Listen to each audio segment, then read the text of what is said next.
All right, so we are at 7.2, dealing with operation decimals. We're going to try and get all this done this week.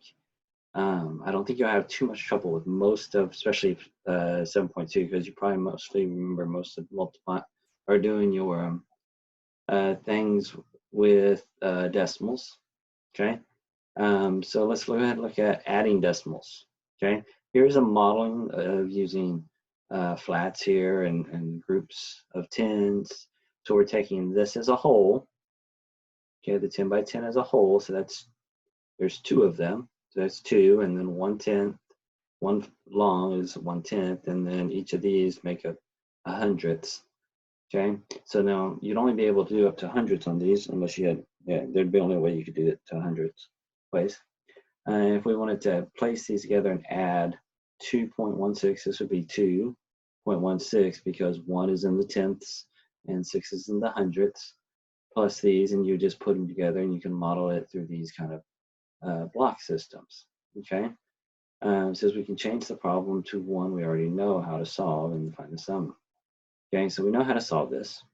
Okay, this is using fractions. And if you were to add these together, you would have to have like terms. So you'd add the 2 and the 1 together, the 1/10 and the 7/10 together, and the 6/100ths and the 3/100ths, and you can get all of that together and get 3.89. Okay. Now, one of the things you guys probably remember how to do is probably add these by lining up your decimals. Okay. Um, go back here. So one of the things you may just remember is just lining up the decimals, which means take that decimal, put it here, put the 7 and the 3 here, and the 1 here, add them up, and get 9 decimal and the 3. Now, in adding and subtracting, you line up the decimals, and this decimal stays in the same spot. Okay? All right. Multiplying. Okay, now the correct rule is this. There are n digits to the right of the decimal point in one number and m number of digits to the right of the decimal point in the second number.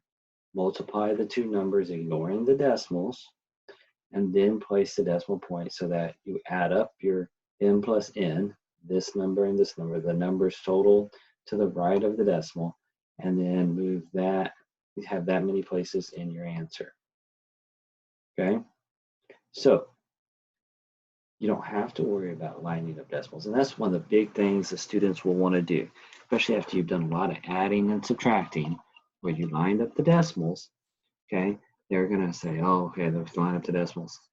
Technically, it is doable, okay, but it will get them more confusion. Okay, easier, since they've already learned how to multiply, to do it like old normal multiplication. Here's the 1.43 times 6.2. And of course, this is commutative, so you could do it in any order. It's easier to always, you will have already learned that's easier to put the bigger number on top by then. Okay, so you're going to actually multiply this just like it was 143 times 62. It's something they've already done. Okay, so hopefully they can figure out that 143 times 62 is 8,866. Okay, but what we now do in the multiplication part of it is we find that there are 2 digits here and 1 digit here, which is a grand total of 3 digits. So I need 3 digits in my answer behind the right of the decimal. I always used to say behind. I don't know if that was bad or good. Okay, and there's your 3 digits, and that's why the decimal point goes right there. Okay, so same thing with this. Now in this case, which am I going to put 0, 1, 3 and 0, 2 and put the decimal there? So this means when I do multiply these, I'm going to have 5 decimal places. So there's a 6, 2, 0, and so I need 5 decimal places because the 0 is not going to do any difference to me. So 1, 2, 3, 4, 5, and there's my decimal place. Would have to go right there. Okay, and there's your decimal place. Okay. Now, what about multiplying by 1,000? Well, multiplying by any tens place is you're going to multiply that decimal to the right. You're going to move that decimal to the right, the number of zeros you have here. That means this one's got to go 1, 2, 3, 1, 2, 3, and you get that. Okay, and that'll be the shortcut. All right, scientific notation. Okay, scientific notation, you probably haven't used some of this. It's used for really, really, really, really big numbers and very, very, very, very, very small numbers. Okay, distance light travels in 1 year. Okay, a light year. Okay, is this many miles. Light can travel in 1 year. Okay, I mean, there's millions. This is billions, so that's 5 trillion. Okay, 5 trillion, almost 6 trillion miles that light can travel in a year. But we represent it as this. Okay, and in some books you may see it written more like, they might have, instead of this, they might have a little time sign here. Wow. You might have a little times right there. Oh, I'm not doing this very good today, huh? All right. So just FYI, it could be written that way too. Okay. So now, when we look at it, if I do something very, very, very small, like the mass of an electron, it's this big, this many mass units, which is very, very small. Now, what's the things that we notice here? Okay, things that we want to be able to see. Okay, big, big, big numbers, this exponent is positive. Very, very, very small numbers, this exponent here is negative. And how do I determine it? Well, your scientific notation number, okay, this value here cannot be any bigger than 10, cannot be any smaller than 1. So in other words, the decimal place has to be placed to where I only have one number left of the decimal place. Same thing here. I only have one number left of the decimal place, so it'll be right here. And then I can tell which the exponent is by how many places I have to move. Let's look at the big light year. There's 3, 6, 9, 12 decimal places. In the positive 12.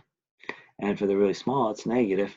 And so here's my decimal place. 1, 2, 3, 4 decimal places need to move to get my decimal between 5 and the 4.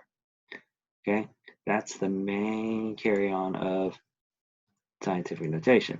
Definition: a positive scientific notation, a positive number is written as a product of a number greater than or equal to 1 and less than 10. Okay, that's what we're talking about. The decimal has to be between, has to have at least a 1 and can't be any bigger than 9, and an integer power of 10. That's the exponent piece. To write a negative number in scientific notation, treat the number as positive and adjoin a negative sign in front. Okay? So, if I wanted to do this one, where do I want the decimal point to go? I want it to be between the 4 and the 1. So that means how many places? Should be 8 places. And there's my 8. So here's this number has to be between 1 and 10. And then this is a power of 10, 10 to the power of 8. Okay, and again, you can do a little x right here for multiplication. That's kind of the more common way most of them are written. So in B, where do I want my decimal from? I want it between the 2 and the 3. How many decimal places? 1, 2, 3, 4, 5. And since it's a very, very small number, it's going to be at a negative 5. Where do I want, on C, where do I want my number at? I want it between the 8 and the 3. So there's only one decimal move. And then the 10,000. I need the number between the 1 and the 0. And that's going to give me 7 decimal places. And the negative goes out in front of the scientific notation. So notice how they have it written. Negative out in front of the whole thing. Okay, now what if I want to go the other direction? Well, then I look at my exponent, negative, so I know that has to be a very, very small number. So how do I make a very, very small number? I move the decimal to the left. How many places? 5. 1, 2, 3, 4, 5, which means I need 4 more zeros, and I get that. 10 to the power 7 is a very, very big number, 7 decimal places. So it has to go to the right. So that's 2 decimal places and 5 more zeros. And then this one, my answer is going to be negative. I'm going to move it for which direction? To the right. 1, 2, 3, 4. So I get negative 40,800. Okay. Now, sometimes on some of your calculators, it's a little older because a lot of the ones don't use this anymore. Okay. Some of the error buttons are just now E, depending on the calculator you use. Okay. But calculators with this button on it is what you're going to use your scientific notation on. Okay, so every calculator is a little different. This is one version of it. Okay, scientific notation 5.2 times 10 to the 16th. And then multiply it times 9.37 times 10 to the 4th. And you get an answer. Okay, now how do I divide decimals? Okay, division of decimals, if you remember. Okay, if I'm going to do a division of 4, I would actually, one way of doing this is taking this number and putting it over, and this says 10. All right, divided by 4, which just means I'm going to multiply it by 1/4. All right, so not a huge fan of this. Okay, I don't know if I would teach it that way. I would probably teach it more this way. Okay, now same number, and here's when you do this, and you divide by a whole number, okay, you're going to have that decimal point right here, and that's just going to where it stays. And you do your old long division with it. It says when dividing by a whole number, the division can be handled as with whole numbers, and the decimal point stays in the same spot. Okay, so you just do everything and you keep the decimal in the same spot. But if you're going to divide by something that's not a whole number, okay, we need to change the divisor into a whole number. So by changing the divisor to a whole number, okay, we'll have to rewrite the problem. Okay, so if I wanted to divide by 0.32, we need to actually multiply this value by 100 to get it a whole number, which means you have to multiply by this. Okay, that's the actual step. Okay, so easier, but instead of saying I'm going to multiply everything by 100, is to make this, I'm going to move this decimal over 2 to make it 100, or to make it 32. And that means if I move this decimal by 2 places, I have to move this one by 2. And that's where my new decimal place goes into. And then you do your normal long dividing. Okay. This is mental computations. You can kind of read through those. I don't give you a whole lot of those. Kind of estimation and kind of working your way through some of it. Okay. Same thing here. Compatible numbers. These two give me 12. You just look at these two give me 12. These two are going to give me 4. So 12 plus 4 is 16. And that, then when you have those, it is handy. When can you use this? Adding and subtracting money. Okay, I would definitely show the kids on how to do that.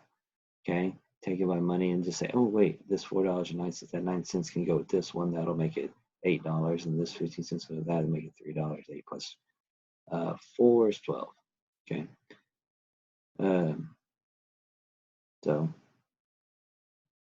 and then you add another 4 right there. I forgot to add that 4, you get your 16. Okay, so that's just kind of what they do with those. Depends on your district also, right? I don't think I gave you any questions on these. Okay, rounding. Okay, some of them you can fix your decimals on the key. That's a really bad thing that the kids know how to do now. How do I round a decimal to the thousandths place? Tenths, hundredths, thousandths. That means that 6 is going to change to a 7, right? This just shows you how to do it on your calculator. Okay. Nearest hundredths, that would become a 6. Nearest tenth, that would become a 5.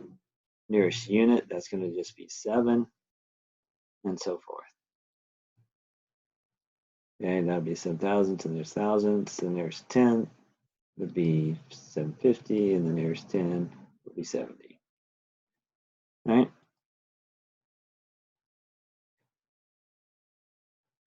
And those are rounding off. And I think we're done. Hope this helps. I'll be continuing the